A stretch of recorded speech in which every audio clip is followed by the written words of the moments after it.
Hi everyone, I am Ahmad Shahidov and I will talk today on recent challenges in South Caucasus region. The end of the 44-day war in the South Caucasus last fall was expected because the status quo, which has been frozen since 1994, was not desirable not only for Azerbaijan but also for countries with a significant share in the world economy.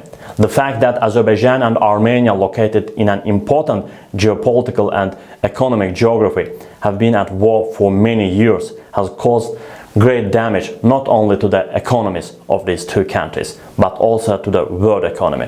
One of the 6 routes proposed by the Belt and Road Initiative project, which started in China and covers 65 countries, passes through the territory of Azerbaijan. And in this regard, the geopolitical location of Azerbaijan is a richer corridor in freight traffic.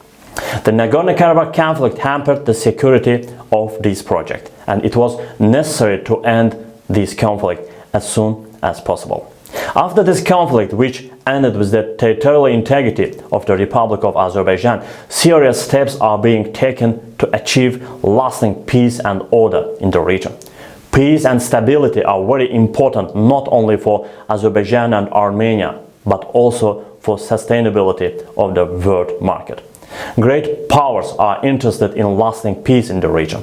In this regard, the deployment of Russian peacekeepers in Karabakh and in parallel the control of the Turkish military contingent in the regions is very important, because the opening of the Azerbaijani-Turkish corridor through the territory of Armenia serves the realization of large projects that starts in China and extends to Europe.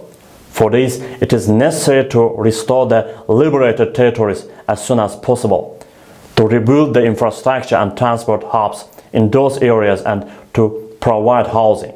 In this regard, it's understandable that immediately after the agreement signed between Armenia and Azerbaijan and Russia on November 10, 2020, the Azerbaijani state began to clear the region of mines and in parallel to build new roads. Official Baku is trying to restore the Karabakh region as soon as possible and join the Belt and Road Initiative.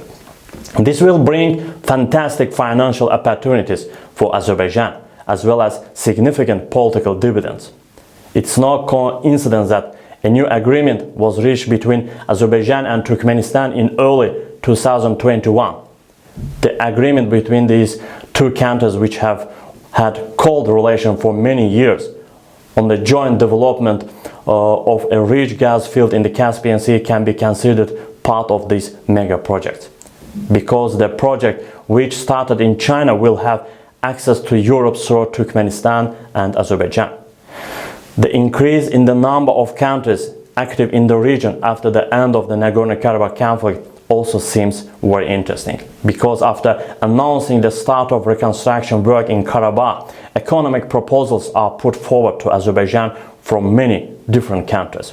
Turkey was the first country to carry out the construction and rehabilitation work in these liberated territories, which was to be expected, because it is logical that Turkey, which has always supported Azerbaijan politically and militarily, will be closely involved in the reconstruction of the region.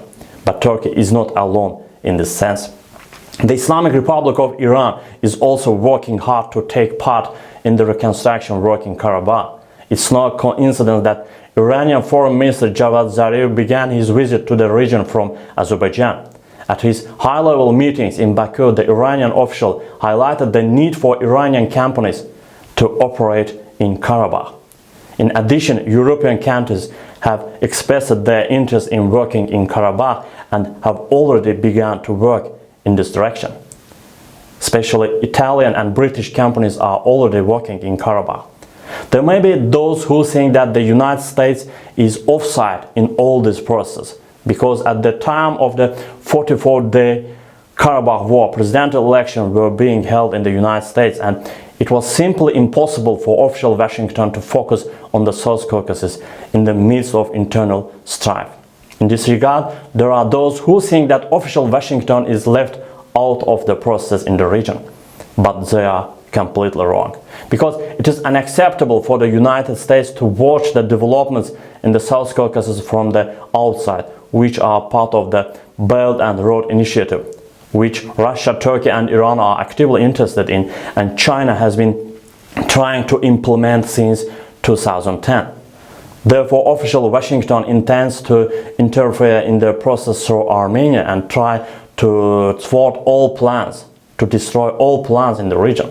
Because Armenia, which is considered an extension of Soros Foundation in the region, may be the last hope of the United States.